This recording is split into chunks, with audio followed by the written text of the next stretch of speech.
कोई भी सपना साकार करने के लिए सबसे जरूरी है सही कोच का होना। चुनिए निहारिका स्वर्णिम एजुकेशन को और करे अपने यूपीएससी एंड नीट का सपना साकार। Download the app now. Hello everyone, very very good morning to you all. आज के इस वीडियो सेशन में हम स्टार्ट कर रहे हैं क्या, तो रिप्रोडक्शन इन ऑर्गेनिज्म का जो हाफ पार्ट है वो हमने कल पढ़ा और हाफ पार्ट जो है वो हम लोग आज पढ़ेंगे। ठीक है, तो कल हमने क्या क्या पढ़ा था, तो हमने पढ़ा था रिप्रोडक्शन इन ऑर्गेनिज्म क्या होता है, फिर हमने लाइफ स्पैन पढ़ा, फिर हमने रिप्रोडक्शन के टाइप्स पढ़े कि दो टाइप के होते हैं और किस बेसिस पे होते हैं, तो पार्टिसिपेंट्स के बेसिस पे होते हैं। ठीक है, इन्वॉल्वमेंट जो है वो पेरेंट का वो कितना है, ठीक है, एक है दो है। तो हमने पढ़ा कि सिंगल पेरेंट का जब इन्वॉल्वमेंट होता है तो एसेक्सुअल रिप्रोडक्शन होता है और जब दो पेरेंट्स इन्वॉल्व होते हैं तो उसको हम लोग सेक्सुअल रिप्रोडक्शन बोलते हैं। तो कल हमने पढ़ा कि एसेक्सुअल रिप्रोडक्शन के टाइप्स पढ़े और एसेक्सुअल रिप्रोडक्शन क्या होता है वो पढ़ा। आज हम लोग पढ़ेंगे सेक्सुअल रिप्रोडक्शन के बारे में। ठीक है, तो फटाफट से अपनी कॉपीज जो है वो आप निकाल लें और फटाफट से सारे पॉइंट्स जो है वो नोट डाउन करते जाएं। ठीक है, ये जो है कंप्लीट आपका एनसीईआरटी जो है वो कवर किया जाएगा। ये जितने भी पॉइंट्स हैं वो एनसीईआरटी से ही कलेक्ट किए गए हैं, एग्जांपल्स और आपके पिक्चर्स के थ्रू जो है वो आपको समझाने की पूरी जो है वो कोशिश की जाएगी। ठीक है, सेक्सुअल रिप्रोडक्शन क्या है, तो it is the reproduction that involves formation of male and female gametes. ठीक है, either by the same individual और by different individuals of the opposite sex. यानी कि रिप्रोडक्शन क्या इन्वॉल्व कर रहा है, तो मेल और फीमेल गैमेट का फॉर्मेशन इन्वॉल्व कर रहा है, सेम इंडिविजुअल के हों या फिर डिफरेंट इंडिविजुअल्स के हों, लेकिन जो सेक्स है वो कैसा होना चाहिए, अपोजिट होना चाहिए। यानी कि एक अगर मेल है तो दूसरा क्या होना चाहिए, फीमेल होना चाहिए, यानी कि अपोजिट सेक्स के होने चाहिए। ठीक है, it results in offspring that are not identical to the parents और अमंग देमसेल्व्स। ठीक है, ये अपने पेरेंट्स के या आपस में क्या आइडेंटिकल नहीं होते हैं, जहाँ जबकि हमने एसेक्सुअल रिप्रोडक्शन में पढ़ा कि वो अपने पेरेंट्स के और आपस में क्या होते हैं, आइडेंटिकल होते हैं, मतलब कि उनको पहचानना मुश्किल हो जाता है, सभी एक तरीके के ही देखने को मिलते हैं। और सेक्सुअल रिप्रोडक्शन में हमें वेरिएशंस देखने को मिलते हैं, ये अपने पेरेंट्स के या फिर आपस में आइडेंटिकल नहीं होते हैं। ठीक है,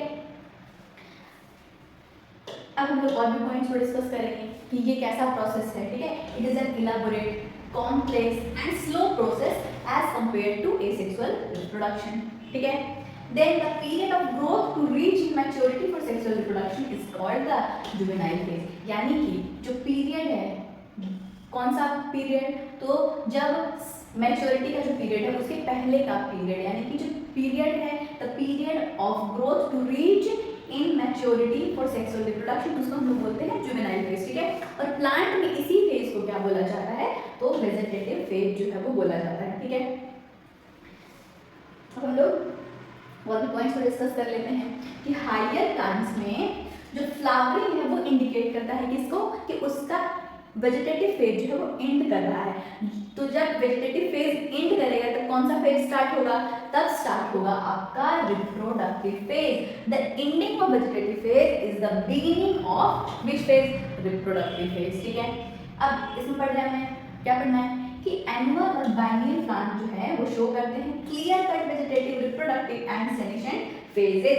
एनुअल बाइनियल का क्या मतलब हो गया, पहले बताया है, बाई का मतलब 2, ए का मतलब 1। तो एनुअल प्लांट्स और बाइनियल प्लांट क्या करते हैं, क्लियर कट जो है वो वेजिटेटिव, रिप्रोडक्टिव और सेनेसेंट फेज जो है वो शो करते हैं। यानी कि जो उसका रिप्रोडक्टिव फेज के पहले का फेज रिप्रोडक्टिव फेज और रिप्रोडक्टिव फेज के बाद का फेज, जिसको कि हम लोग क्या बोलते हैं, सेनेसेंट फेज भी बोलते हैं। यानी कि the period after reproductive phase to the period of death, it is known as senescent phase. Senescent phase क्या होता है, रिप्रोडक्टिव फेज के बाद का पीरियड और डेथ के पहले का पीरियड, उसको हम लोग बोलते हैं सेनेसेंट फेज। ठीक है, in perennial plant these phases are very difficult to identify.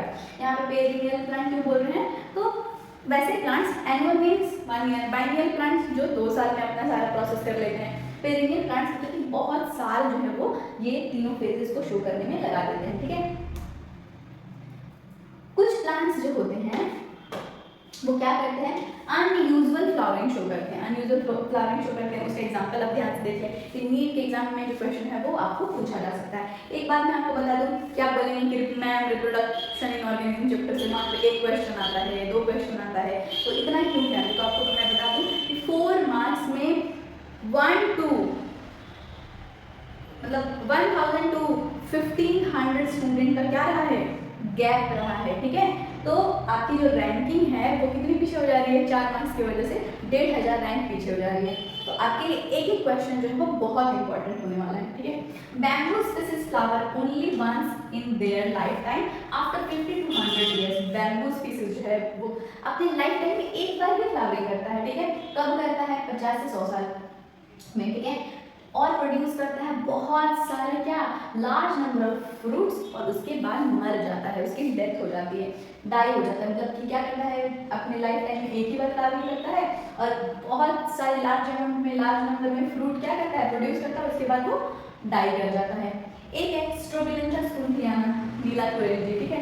ये फ्लावरिंग करता है कब, एक बार करता है, 12 साल में एक बार ये फ्लावरिंग करता है। ये भी आपको याद रखना है बिल्कुल ही। स्ट्रोबिलेंथस कुंथियाना नीला कोरेली जो है वो फ्लावरिंग करता है, कब करता है, 12 साल में एक बार फ्लावरिंग करता है। बैम्बू का फ्लावर आप देखिए कितना खूबसूरत है, स्ट्रोबिलेंथस कुंथियाना की फ्लावर्स जो है वो कितनी खूबसूरत है। तो ये आप चीज देख सकते हैं, ठीक है। और ये कब फ्लावरिंग कर रहा है, तो ये 12 साल में एक बार जो है वो फ्लावरिंग कर रहा है। और बैम्बू स्पीसीज 50 से 100 साल में क्या कर रही है, एक बार लाइफ टाइम में फ्लावरिंग कर रही है। ये दोनों जो एग्जाम्पल है वो आप क्या करेंगे, बिल्कुल अच्छे से याद रखेंगे, ठीक है। चलिए अब हम लोग आगे बढ़ते हैं। एनिमल्स में जुवेनाइल फेज जो होता है वो फॉलो किया जाता है, कैसे फॉलो होता है, by morphological and physiological changes prior to active reproductive behaviour, ठीक है। Birds living in nature lay eggs only seasonally, कैसे, ओनली सीजनली ही ले करता है। और बर्ड्स इन कैप्टिविटी, जबकि वो पोल्ट्री में जब होते हैं, can make to lay eggs throughout the year, यानी कि जो पोल्ट्री में होते हैं वो सालों भर क्या करते हैं, एक ले करते हैं, ठीक है, आपने देखा ही होगा। The female of placental mammals exhibit cyclical changes in the ovaries, accessory ducts and hormones during reproductive phase. जो फीमेल्स हैं कौन सी, तो प्लेसेंटल मैमल्स वाली वो एग्जिबिट करती हैं साइक्लिकल चेंजेस, किसमें, ओवरी में। ओवरी में जो है वो साइक्लिकल चेंजेस क्या करती हैं, एग्जिबिट करती हैं। और इसमें क्या होता है, तो इसमें किसमें चेंज होता है, तो ओवरी में चेंज होता है, एक्सेसरी डक्ट्स में चेंजेस आते हैं, हार्मोन्स में चेंजेस आते हैं। और ये कब होता है, तो रिप्रोडक्टिव फेज में होता है। इस साइक्लिकल चेंजेस, जो ये साइक्लिकल चेंज होता है, इसको हम लोग बोलते हैं एस्ट्रस साइकिल। किसमें बोलते हैं, जब हम लोग इसको नॉन प्राइमेट्स में पढ़ते हैं तो हम लोग इसको बोलते हैं एस्ट्रस साइकिल, जिसमें कि एग्जांपल में कौन कौन आता है, काउज आती हैं, शीप आते हैं, rats, deer, dog, tiger etcetera. और मेंस्ट्रुअल साइकिल इसको बोला जाता है कब, प्राइमेट्स में, मंकीज, एप्स और ह्यूमंस में, ठीक है। तो ह्यूमन बीइंग में भी कौन सा साइक्लिकल चेंज आता है, तो वो होता है आपका मेंस्ट्रुअल साइकिल, ठीक है। आपने ये पढ़ लिया कि जो फीमेल होती हैं प्लेसेंटल मेम्ब्रेन्स वो एग्जिबिट करती हैं साइक्लिकल चेंजेस ओवरी में, एक्सेसरी डक्ट्स में और हार्मोन्स में, कब, ड्यूरिंग रिप्रोडक्टिव फेजेस, ठीक है। जब नॉन प्राइमेट्स में साइक्लिकल चेंजेस होते हैं तो इसको ईस्ट्रल साइकिल बोला जाता है, जब प्राइमेट्स में होते हैं तो इसको क्या बोला जाता है, मेंस्ट्रुअल साइकिल बोला जाता है। आगे के चैप्टर्स में हम लोग इसको भी डिटेल में डिस्कस करेंगे, ठीक है। चलिए अब हम लोग आगे बढ़ते हैं कि सीजनल ब्रीडर क्या होता है और कंटिन्यूअस ब्रीडर क्या होता है। यानी कि ऐसे ब्रीडर जो सिर्फ सीजन्स में ही ब्रीड करते हैं और एक जो कंटिन्यूअसली क्या कर सकते हैं, वो ब्रीडिंग कर सकते हैं, ठीक है। अब एक जो ब्रीडिंग सीजन के ऊपर जो है वो मैमल्स कितने तरीके के हो गए, 2 तरीके के हो गए, एक सीजनल ब्रीडर और दूसरे कंटिन्यूअस ब्रीडर, ठीक है। जो मैमल्स हैं, the mammals living in natural condition exhibiting reproductive cycles only during favorable seasons and continuous breeders, they are reproductively active throughout their reproductive phase, ठीक है। ये क्या है, बस फेवरेबल सीजन्स में ही क्या कर सकते हैं, ब्रीड कर सकते हैं, रिप्रोड्यूस कर सकते हैं। और ये क्या कर सकता है, तो ये रिप्रोडक्टिव फेज में क्या कर सकता है, वो रिप्रोडक्टिवली एक्टिव होता है और वो ब्रीड कर सकता है, ठीक है। तो ये है सीजनल ब्रीडर्स और ये है कंटिन्यूअस ब्रीडर्स, ठीक है। चलिए फटाफट से आगे बढ़ते जाते हैं, पॉइंट्स को बढ़ते जाते हैं। सेनेसेंस इसको बोलते हैं। अभी बताया था कि जो रिप्रोडक्टिव फेज के जो बाद का पीरियड होता है डेथ के पहले तक का, उसी को हम लोग बोलते हैं सेनेसेंस, यानी कि old age. It is the last phase of life span and end of reproductive phase. ये लाइफ स्पैन का कौन सा फेज होता है, तो लास्ट फेज होता है। 3 फेजेस हमने पढ़े, एक पढ़ा कौन सा, वेजिटेटिव फेज या फिर जुवेनाइल फेज, दूसरा पढ़ा हमने रिप्रोडक्टिव फेज फेज और तीसरा हम लोग पढ़ रहे हैं सेनेसेंट फेज, ठीक है, इसी को हम लोग बोलते हैं ओल्ड एज, ठीक है। During this concomitant changes occur in the body, example slowing of metabolism, ठीक है। मेटाबॉलिज्म भी क्या होती है, स्लो हो जाती है, it ultimately leads to death, जब पूरी तरीके से स्टॉप हो जाएगी मेटाबॉलिज्म तो क्या हो जाएगा, डेथ हो जाएगा। तो ये ग्रोथ आप देख सकते हैं, एक पीरियड, तो ये है जो, ये क्या है, ये पीरियड आप देख सकते हैं कि प्लांट जो है वो ग्रो कर रहा है, फिर जो उसमें क्या हो रही है, सेनेसेंट फेज आ रहा है, उसके बाद फिर उसका क्या हो जा रहा है, ये डेथ हो जा रहा है, ठीक है। ह्यूमन में आप देख सकते हैं ये धीरे धीरे क्या हो रहा है, ग्रो कर रहा है, ओल्डर होते जा रहा है, और लास्ट में इसकी भी क्या हो जा रही है, मेटाबॉलिज्म स्टॉप हो जा रहा है और इसकी डेथ हो जा रही है, ठीक है। चलिए हम लोग आगे डिस्कस करते हैं। फटाफट से चैनल को लाइक करें, सब्सक्राइब करें और वीडियोस को ज़्यादा से ज़्यादा स्टूडेंट्स तक शेयर करें, ठीक है। In plants and animals, hormones cause transition between juvenile, reproductive and senescence phases, ठीक है, समझ में आ रहा है आप लोगों को। और क्या कर रहा है, interaction between hormones and environmental factors regulate the reproductive processes and the associated behavioural expressions of organism. और भी क्या क्या कर रहा है, बिल्कुल क्लियरली आप देख सकते हैं कि प्लांट और एनिमल में हार्मोन्स क्या कर रहे हैं, ट्रांजिशन कर रहे हैं, कौन कौन से फेजेस में, जुवेनाइल फेज में, रिप्रोडक्टिव फेज में और सेनेसेंस फेज में।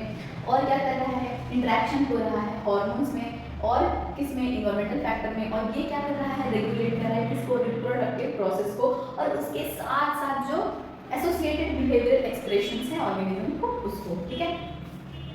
चलिए अब हम लोग आगे डिस्कस करते हैं कि सेक्सुअल रिप्रोडक्शन में कौन कौन से इवेंट्स परफॉर्म होते हैं, कौन कौन से इवेंट है, कौन कौन सी घटनाएं हैं वो हम देखते हैं। तो सेक्सुअल रिप्रोडक्शन में जो इवेंट्स हैं, स्टेजेस हैं, वो हम लोग देखेंगे किस कौन कौन से स्टेजेस हैं, events and stages in sexual reproduction. तो कौन कौन सा स्टेज है, एक है प्री फर्टिलाइजेशन, एक है प्री फर्टिलाइजेशन, दूसरा कौन सा है, दूसरा है फर्टिलाइजेशन, और तीसरा है आपका पोस्ट फर्टिलाइजेशन, ठीक है। एक है प्री फर्टिलाइजेशन, दूसरा है फर्टिलाइजेशन और तीसरा है आपका पोस्ट फर्टिलाइजेशन, ठीक है। प्री फर्टिलाइजेशन इवेंट को हम लोग बोलते हैं गैमेटोजेनेसिस, और एक और आता है इसमें गैमेट ट्रांसफर। इसको आप इस एग्जांपल से समझ सकते हैं कि कैसे समझेंगे, चलिए इसको थोड़ा सा आसान बनाया जाए कि प्री फर्टिलाइजेशन इवेंट क्या है, फर्टिलाइजेशन क्या है और पोस्ट फर्टिलाइजेशन क्या है।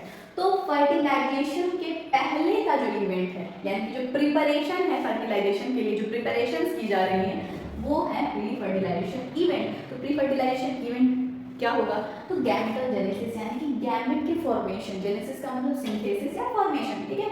जब गैमेट का फॉर्मेशन होगा उसको हम लोग बोलेंगे गैमेटोजेनेसिस, फिर गैमेट का जब ट्रांसफर होगा तो उसको हम लोग बोलेंगे गैमेट ट्रांसफर। उसके बाद क्या होगा, फर्टिलाइजेशन का इवेंट परफॉर्म होगा, फिर आता है एक पीरियड पोस्ट फर्टिलाइजेशन का, ठीक है, उसको हम लोग बोलते हैं क्या, पोस्ट फर्टिलाइजेशन। फर्टिलाइजेशन के पहले के पीरियड को बोलेंगे प्री फर्टिलाइजेशन, फर्टिलाइजेशन के बाद के पीरियड को हम लोग बोलेंगे, इवेंट को बोलेंगे क्या, पोस्ट फर्टिलाइजेशन। प्री फर्टिलाइजेशन में कौन कौन सा इवेंट आता है, तो गैमेटोजेनेसिस आता है और गैमेट ट्रांसफर जो है वो आता है, फिर आता है आपका फर्टिलाइजेशन, उसके बाद पोस्ट फर्टिलाइजेशन, यानी कि पहले गैमेट का फॉर्मेशन होगा, फिर गैमेट का ट्रांसफर होगा, फिर फर्टिलाइजेशन परफॉर्म करेगा वो, और उसके बाद क्या होगा, तो पोस्ट फर्टिलाइजेशन इवेंट जो है वो परफॉर्म करेगा, ठीक है।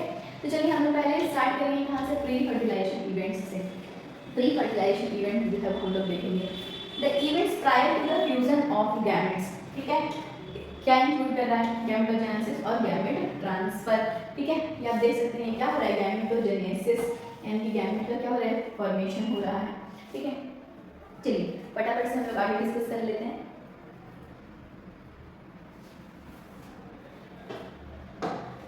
It is the formation of male and female gametes. हमने पहले ही पढ़ा था कि सेक्सुअल रिप्रोडक्शन में 2 गैमेट्स का इन्वॉल्वमेंट होता है और वो भी ऑपोजिट सेक्स का। इसमें फॉर्मेशन किसका होगा, मेल गैमेट का और फीमेल गैमेट का, ठीक है। गैमेट्स जो है वो कैसे सेल्स होंगे, हैप्लॉइड सेल्स होंगे, यानी कि एन कंडीशंस के होंगे, ठीक है। और होमोगैमेट्स और होमोगैमेट्स, आइसोगैमेट्स और हेटेरोगैमेट्स, एक ही तरह के जो गैमेट्स अगर होंगे तो उसको होमोगैमेट्स बोलेंगे, अगर अलग अलग जो है वो गैमेट्स होंगे तो उसको हम लोग बोलेंगे हेटेरोगैमेट्स, ठीक है। आइसोगैमेट्स आप देख सकते हैं बिल्कुल ही सेम लग रहे हैं, ये दोनों में आपको कोई डिफरेंस नहीं दिखाई दे रहा है, तो इसको हम लोग बोलेंगे आइसो का मतलब होता है सेम, ठीक है। तो सेम टाइप ऑफ गैमेट है तो इसको हम लोग बोल रहे हैं क्या, होमोगैमेट्स या फिर आइसोगैमेट्स, ठीक है। फिर ये है क्या, ये है हेटेरोगैमेट, ये दोनों जो गैमेट्स है वो आपको डिफरेंट देखने को मिल रहा है। ये किसका है, ये है आपका क्लैडोफोरा, ठीक है। क्लैडोफोरा क्या है, एक एल्गा है, और फ्यूगस भी क्या है, एक एल्गा है, और ये है होमो सेपियंस का, यानी कि ये है ओवम और ये है स्पर्म, ठीक है। ये ह्यूमन में होमो सेपियंस का क्या है, ये है ओवम और ये है स्पर्म, ठीक है। ये दोनों क्या है, दोनों का स्ट्रक्चर कैसा है, तो डिफरेंट है, एक जैसे लग रहे हैं कि आपको नहीं, बिल्कुल डिफरेंट लग रहे होंगे, तो इसको हम लोग बोलते हैं हेटेरोगैमेट्स। कई बार बायो में, केमिस्ट्री में हम पढ़ते हैं होमो और हेटेरो, क्या क्या पढ़ते हैं, होमो पढ़ते हैं और हेटेरो पढ़ते हैं, या फिर हम लोग पढ़ते हैं आइसो, ठीक है। इसका मतलब हो जाता है सेम और हेटेरो का मतलब हो जाता है डिफरेंट, आइसो का भी मतलब हो जाता है सेम, ठीक है। चलिए अब हम लोग आगे देखते हैं और भी पॉइंट्स। होमोगैमेट्स या फिर आइसोगैमेट्स हम लोग किसको बोलते हैं, अभी हमने समझा दिया, फिर से डिस्कस कर लेते हैं कि सिमिलर गैमेट्स को ही हम लोग बोलते हैं isogametes. They can not categorise into male and female gametes, जिसको कि हम लोग कैटेगराइज नहीं कर सकते हैं, ठीक है, मेल और फीमेल गैमेट्स में। जैसे कि ये किसमें होता है, कुछ एल्गा में होता है, कुछ एल्गिन होता है, कौन सा एल्गा में, क्लैडोफोरा में, ठीक है। हेटेरोगैमेट्स के बारे में बात करेंगे, इसमें जो मेल और फीमेल गैमेट्स हैं वो डिस्टिंक्ट टाइप के होते हैं, यानी कि डिफरेंट टाइप के होते हैं। मेल गैमेट जो है उसको हम एंथ्रोजॉइड बोलते हैं, स्पर्म बोलते हैं, और फीमेल गैमेट को हम लोग एग या फिर ओवम बोलते हैं। एग्जाम्पल हम लोग पढ़ेंगे, इसका क्या है एग्जाम्पल, फ्यूकस, एल्गा और ह्यूमन बींग्स, ठीक है। हेटेरोगैमेट्स में आप आसान से एग्जाम्पल याद कर सकते हैं, ह्यूमन बींग और फ्यूकस। चलिए और क्या क्या होता है फर्टिलाइजेशन इवेंट में, अभी तक हमने पढ़ा, क्या क्या पढ़ा हमने, होमोगैमेट्स, हेटेरोगैमेट्स। अब हम लोग यहाँ पे पढ़ेंगे कि सेक्सुअलिटी क्या है, बाइसेक्सुअल और यूनिसेक्सुअल ऑर्गेनिज्म में क्या होता है, ठीक है। तो बाइसेक्सुअल के बारे में पहले पढ़ते हैं कि mail and female reproductive structure जो है वो प्रेजेंट होता है किसमें, एक ही इंडिविजुअल में, अगर मेल और फीमेल रिप्रोडक्टिव स्ट्रक्चर दोनों प्रेजेंट हो तो उसको हम लोग बाइसेक्सुअल बोलेंगे, ठीक है। बाइसेक्सुअल प्लांट्स के एग्जांपल याद कर रखिए आप, हिबिस्कस, हिबिस्कस किसको बोलते हैं, उड़हुल के फूल को बोलते हैं, गुड़हल बोलते हैं ना उसको, तो हिबिस्कस। और पाइसम, ठीक है, इसके पाइसम में भी क्या होता है, तो पाइसम में भी जो है वो बाइसेक्सुअल ही है वो, ठीक है। फ्लावरिंग प्लांट, फ्लावरिंग प्लांट में क्या होता है कि जो मेल फ्लावर है उसको हम लोग बोलते हैं, क्या बोलते हैं, स्टैमिनेट बोलते हैं। स्टैमिनेट क्यों बोलते हैं, क्योंकि वो बियर करता है स्टेमन को, स्टेमन बियर करेगा इसलिए उसको हम लोग बोलेंगे स्टैमिनेट। और फीमेल फ्लावर है उसको हम लोग बोलते हैं पिस्टिलेट, जो कि बियर करता है पिस्टल्स को, ठीक है। In male and female flowers are present on same plant is called monoecious. अगर मेल और फीमेल फ्लावर जो है वो सेम ही प्लांट में प्रेजेंट हो तो उसको हम लोग मोनोइसियस बोलेंगे। एग्जांपल में आपको क्यूकरबिट्स है और कोकोनट्स है, ठीक है। बाइसेक्सुअल एनिमल्स के बारे में बात करेंगे, इसको हम लोग हर्माफ्रोडाइट्स भी बोलते हैं। तो इसका एग्जांपल है earthworm, leaf, sponge, paper, etc। ये जो एग्जांपल है वो बहुत इंपॉर्टेंट है, आपको आगे भी बहुत काम आएंगे, तो आप एकदम बढ़िया से जब भी बायोलॉजी पढ़ें तो लाइन बाई लाइन पढ़ें, एकदम बढ़िया से सारे एग्जाम्पल्स जो है वो रीड आउट कर लें, एकदम बार बार जब आप इसको पढ़ेंगे तो ये खुद ब खुद आपको मेमोराइज हो जाएंगे, ठीक है। आपको बार बार इसमें बहुत ज़्यादा मतलब रटने की ज़रूरत नहीं है, वो आप बार बार पढ़ेंगे तो वो आपकी प्रैक्टिस से, बार बार पढ़ने से क्या होगा, वो आपको खुद ही ब खुद मेमोराइज हो जाएगी, ठीक है। बाइसेक्सुअल एनिमल में किसका बात करा हमने, अर्थवर्म का। यूनिसेक्सुअल एनिमल में कॉकरोच, मोनोइसिस प्लांट कैरा, डाइसिस प्लांट मार्केंटिया, ठीक है। बाइसेक्सुअल फ्लावर स्वीट पोटैटो, ठीक है। समझ में आ रही है आपको बात, हाँ बिल्कुल समझ में आ रही है। चलिए तो हम लोग अब आगे डिस्कस कर लें, हम लोग आगे डिस्कस कर लेते हैं कि यूनिसेक्सुअल क्या है। मेल और फीमेल रिप्रोडक्टिव स्ट्रक्चर जब प्रेजेंट होते हैं डिफरेंट इंडिविजुअल्स में, यानी कि सेम यहाँ पे नहीं है। पहले क्या हो रहा था, एक ही इंडिविजुअल में दोनों जो है मेल भी प्रेजेंट है फीमेल भी प्रेजेंट है, यहाँ पे ऐसा नहीं है। यहाँ पे क्या है, फीमेल और मेल, उसमें क्या हो रहा था, मेल रिप्रोडक्टिव पार्ट और फीमेल रिप्रोडक्टिव पार्ट जो है वो सेम इंडिविजुअल में था, ठीक है। पर यहाँ पे ऐसा नहीं है, यहाँ पे क्या है, तो यहाँ पे है कि मेल और फीमेल रिप्रोडक्टिव स्ट्रक्चर जो है वो डिफरेंट इंडिविजुअल्स में है। फिर if male and female flowers are present on different plant, इसको हम लोग क्या बोलेंगे, डाइसिस बोलेंगे। और इसका एग्जांपल है पपाया और डेट पाम। यूनिसेक्सुअल एनिमल्स के एग्जांपल क्या है, कॉकरोच और हायर एनिमल्स, ठीक है। फंजाई जो है वो क्या हो सकता है, होमोथैलिक हो सकता है। होमोथैलिक यानी कि बाइसेक्सुअल हो सकता है या फिर हेटेरोथैलिक भी हो सकता है, यूनिसेक्सुअल भी क्या हो सकता है, ठीक है। चलिए हम आगे डिस्कस करते हैं हम लोग। इसी तरह से आपको सारा चैप्टर जो है वो बढ़िया से डिस्कस कराया जाएगा, point by point, line by line. NCERT की लाइन बाय लाइन जो है वो कवर करवाई जाएगी, तो आप सारे लेक्चर्स को अच्छे से समझ जाएंगे। Cell division during gamete formation, हम लोग गैमेट फॉर्मेशन के दौरान जो सेल डिवीजन होता है वो हम लोग पढ़ेंगे, ठीक है। मेनली मोनेरन्स के बारे में यहाँ पे पढ़ रहे हैं, फंजाई के बारे में पढ़ रहे हैं, एल्गी एंड ब्रायोफाइट्स। इसके पास क्या है, हैप्लॉइड पैरेंटल बॉडी है, ठीक है। और ये प्रोड्यूस करता है हैप्लॉइड गैमेट्स किसके थ्रू, तो माइटोसिस के थ्रू। आपने सेल डिवीजन में पढ़ा है, क्या क्या पढ़ा है आपने, माइटोसिस का प्रोसेस और मियोसिस का प्रोसेस, ठीक है। माइटोसिस और मियोसिस, तो माइटोसिस का प्रोसेस है और मियोसिस का प्रोसेस है। तो ये किसके थ्रू कर रहा है, तो ये प्रोड्यूस कर रहा है हैप्लॉइड गवर्नमेंट जो है वो माइटोसिस के थ्रू। अब हम लोग आते हैं जो टेरिडोफाइट्स है, जिम्नोस्पर्म्स हैं, एंजियोस्पर्म्स हैं, जो एनिमल है ये डिप्लॉयड पैरेंटल बॉडी होती है इनके पास और ये प्रोड्यूस करते हैं हैप्लॉइड गैमेट्स। कैसे, तो मियोसिस से जो है वो करते हैं, ठीक है। इसी को मियोसिस ऑफ मियोसाइट्स, मियोसाइट्स किसको बोलते हैं, तो गैमेट मदर सेल्स को बोलते हैं, ठीक है। गैमेट मदर सेल को हम लोग बोलते हैं मियोसाइट्स, ठीक है। अब यहाँ पे जो पैरेंटल बॉडी है वो क्या होती है, डिप्लॉयड होती है, यानी कि डिप्लॉयड है यानी कि 2-1 कंडीशन में होती है। तो 2-1 कंडीशन में है तो इसको क्या परफॉर्म करना है, तो मियोसिस परफॉर्म करना है। ये मियोसिस क्यों परफॉर्म करेगा, इसलिए परफॉर्म करेगा क्योंकि मियोसिस को ही हम लोग बोलते हैं रिडक्शन डिवीजन, ठीक है। चलिए अब हमने क्रोमोसोम नंबर्स जो है एक चार्ट दे रखा है एनसीईआरटी में, वो आपको इंपॉर्टेंट है पढ़ना। तो ह्यूमन बीइंग जो है, ह्यूमन बीइंग में क्या कितने क्रोमोसोम होते हैं, नंबर 12 कंडीशन में यानी कि डिप्लॉयड कंडीशन में कितने होते हैं, 46 होते हैं और गैमेट्स में 23 होते हैं, ठीक है। गैमेट्स में कितने होते हैं, 23। तो एक ह्यूमन बीइंग में कितना पेयर ऑफ क्रोमोसोम पाया जाता है, तो 23 पेयर ऑफ क्रोमोसोम पाया जाता है, ठीक है। तो 23 पेयर ऑफ क्रोमोसोम यानी कि 46, उसमें एक पेयर जो होता है, 22 पेयर जो होते हैं वो ऑटोसोम्स के होते हैं और एक पेयर जो होता है वो होता है किसका, वो होता है सेक्स क्रोमोसोम का, ठीक है।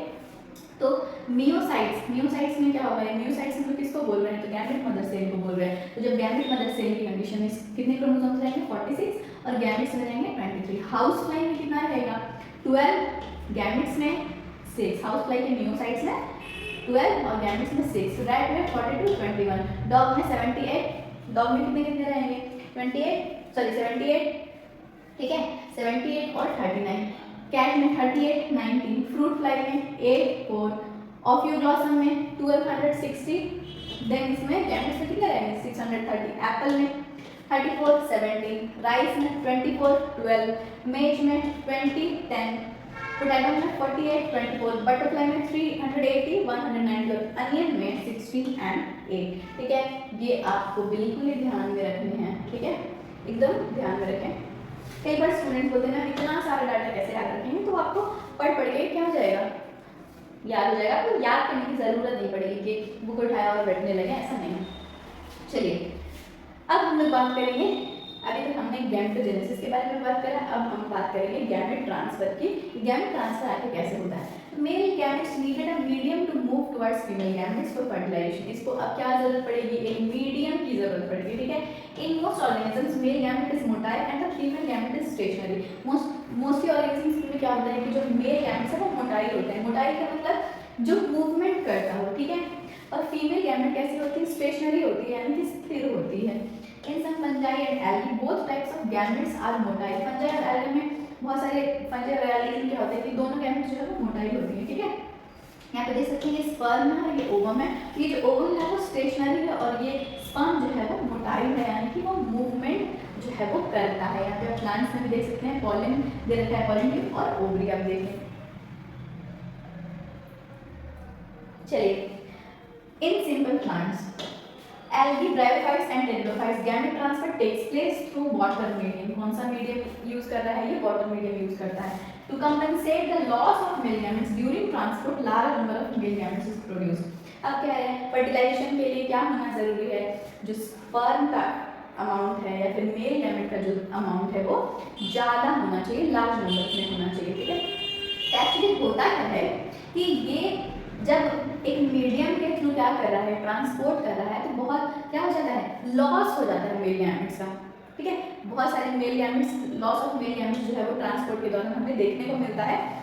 तो उसकी वजह से जो फॉर्मेशन है वो लार्ज अमाउंट में होता है, ठीक है। In seed plants pollen grains in anther carry male gametes and ovule carries the egg, ठीक है। pollen grains are transferred to the stigma. pollen grains are transferred to the stigma, ठीक है। वो कहाँ तक जाते हैं, स्टिग्मा। और स्टिग्मा कैसा होता है, वो स्टिकी होता है यानी कि उसमें क्या होता है, वो आसानी से जो मेल गैमेट है वो चिपक जाता है उसमें, ठीक है।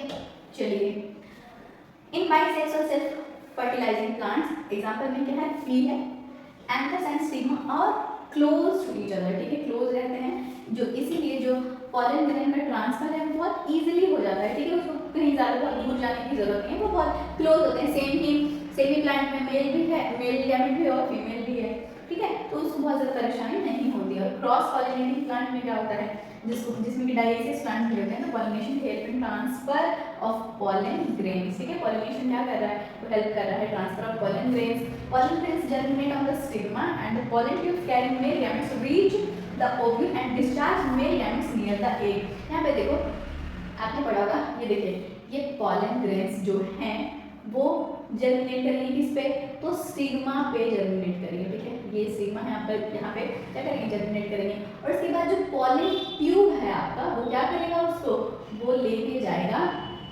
उसको कहाँ पे, उसको लेके जाएगा ओव्यूल तक, और ओव्यूल तक ले जाएगा और उसके एग के अराउंड क्या करेगा, उसको डिस्चार्ज कर देगा, ठीक है, मेल गैमेट को, ठीक है। In dialysis animals, the fertilization helps for successful transfer and coming together of gametes। यहाँ पे फिर क्या परफॉर्म हो जाएगा, फर्टिलाइजेशन इसके बाद परफॉर्म होगा, गैमेट ट्रांसफर हो चुका है तो उसके बाद क्या होगा, वो फर्टिलाइजेशन इवेंट को परफॉर्म करेगा। देखिए यहाँ पे सेल्फ पॉलिनेशन, सेल्फ पॉलिनेशन में ये कहाँ है, यहाँ से यहाँ पे जा रहा है, ठीक है।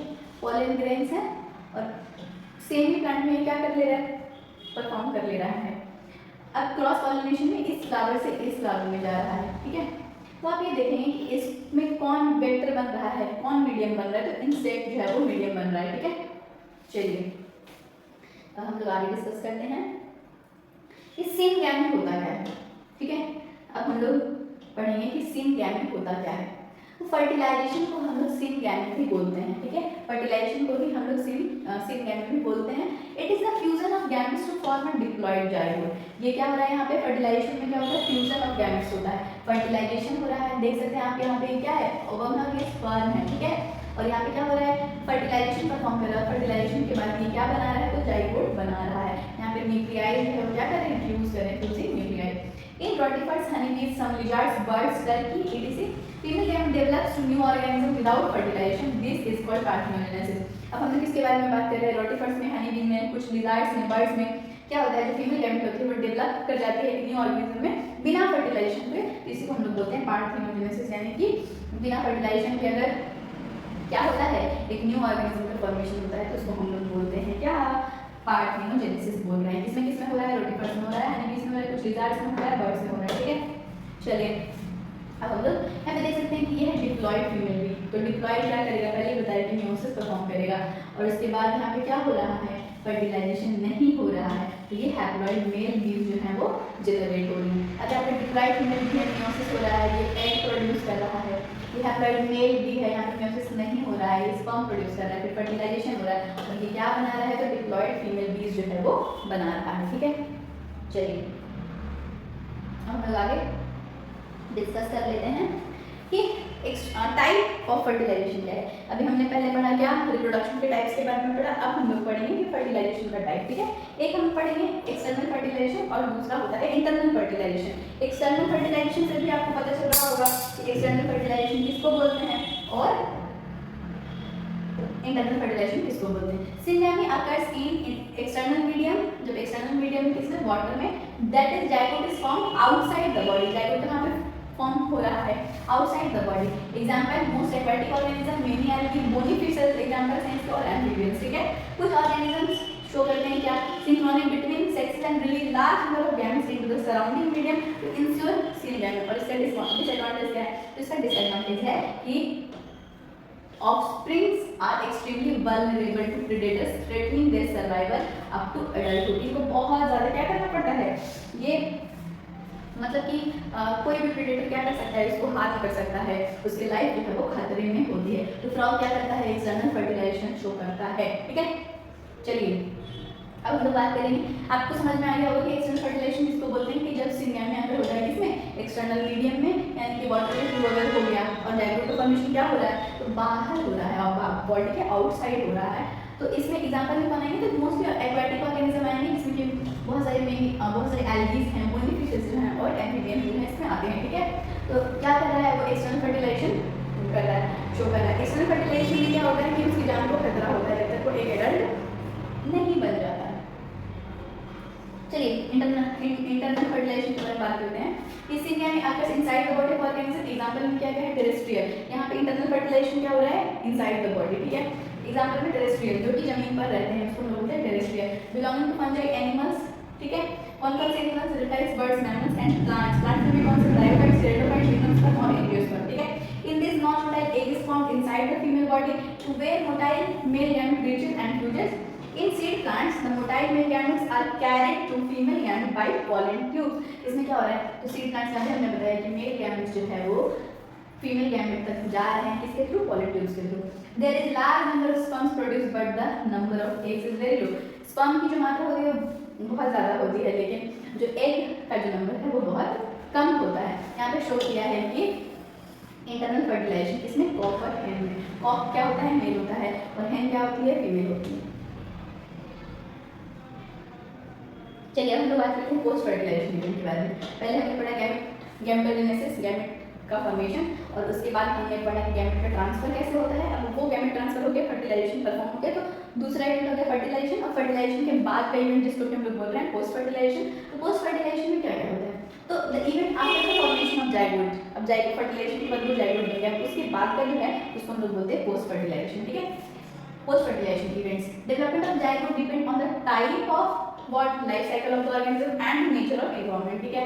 In fungi and algae, zygote develops a thick wall that is resistant to desiccation and damage. It undergoes a period of rest before germination के पहले, ठीक है। अब हम फटाफट से डिस्कस कर लेते हैं और पॉइंट्स जो हैं। और क्या है, इन organism with haplontic life cycle, zygote divides bye meiosis into haploid spores that grow into what, haploid embryo. Sexually reproducing organisms begin life as a zygote. Zygote is a vital link किसके बीच के बीच में, between organisms of one generation and the next, ठीक है। चलिए अब इसमें एक और क्या परफॉर्म होगा, तो embryogenesis.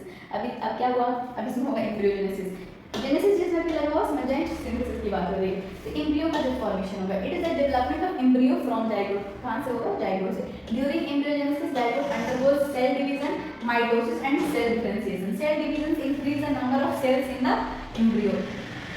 Cell differentiation causes modifications of groups of cells into various tissues and organs to form an organism. फिर क्या बनाएगा वो, मॉडिफिकेशन करके क्या बनाएगा, ग्रुप ऑफ सेल्स को क्या करेगा, वेरियस टिश्यूज में मॉडिफाई करेगा, ऑर्गन्स में मॉडिफाई करेगा, ऑर्गन सिस्टम भी बनाएगा, ऑर्गेनिज्म भी जो है वो बनाएगा, ठीक है।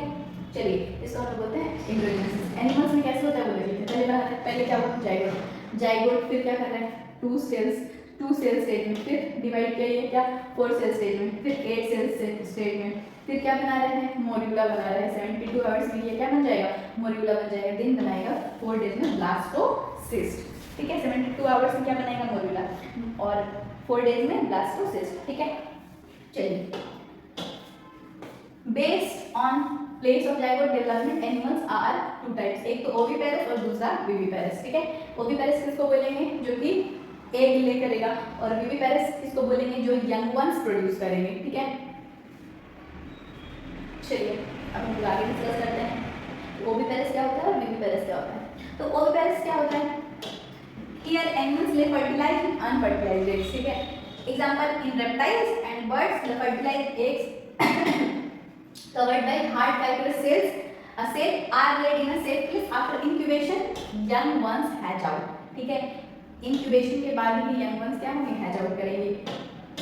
देन हम लोग आते हैं ओविपेरस, बिल्कुल ओवी का मतलब समझ लें कि एग से, और बीबी का मतलब जो बच्चा देने वाला हो, ठीक है, यंग वन प्रोड्यूस करेगा। फिर the zygote develops into a young one inside the female body. ये क्या कर रहा है, एक यंग वन को प्रोड्यूस कर रहा है इनसाइड द फीमेल बॉडी, ठीक है। और उसके बाद यंग वन जो है वो डिलीवर होगा outside of the out of the body, ठीक है, वो डिलीवर करेगा। एक किस में होता है, तो मोस्टली मैमल्स में होता है, क्योंकि एक प्रॉपर केयर और प्रोटेक्शन जो है वो चांसेस ऑफ सर्वाइवल को क्या करते हैं, बढ़ा देते हैं। और ये किस में होता है, विविपेरस एनिमल्स में। तो ये कौन से हैं, विविपेरस हैं। ये कैसा है, ये है ओविपेरस, ठीक है। चलिए आज का जो सेशन है वो यहीं पे समाप्त होता है। आपका जो चैप्टर है वो अच्छी तरीके से कंप्लीट हो गया है। आप इस लेक्चर को बार बार भी देख सकते हैं, ताकि एक भी पॉइंट आपका जो है वो नहीं छूटेगा। और एनसीईआरटी की सारी लाइन बाय लाइन जो है आपको कवर करवा दी गई हैं, सारे जो एग्जाम्पल्स है वो भी आपको डिस्कस करवा दिए गए हैं, ठीक है। Thank you so much.